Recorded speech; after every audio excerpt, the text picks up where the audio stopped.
হে আল্লাহ, আসরের নামাজের তো সময় হয়ে গেল, আমি তো মসজিদে গিয়ে নামাজ পড়তে পারবো না, নামাজটা এখানেই পড়ে নেই। বিসমিল্লাহির রহমানির রহিম। কি ব্যাপার, লোকটা ওখানে জায়নামাজ বিছাচ্ছে, জুতা খুলতেছে। হ্যাঁ, লোকটা নামাজ পড়বে নাকি? যাই বাধা করি। এ ভাই এখানে নামাজ পড়বেন না। কেন ভাই, কি হয়েছে? ভাই, এখানে একটা পাগল থাকে, আপনাকে দেখলে নামাজ পড়তে দেবে না, আপনার শরীরে 12টা বাজিয়ে ফেলবে। ভাই আপনি যান, আমি নামাজ কাজা করতে পারবো না, আমাকে নামাজ পড়তে হবে। ঠিক আছে, যার যার ভালো সে বোঝে, পাগল আসলে মজা পাবে।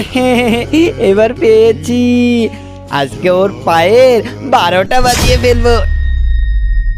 যাক, আমার কাজ শেষ হয়েছে, এখন আমি পালাই। ইয়ে!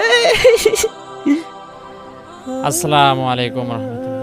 আসসালামু আলাইকুম রহমতুল্লাহ। এইবার জুতা পায়ে দিলে বুঝবে কত ধানি কত চাল।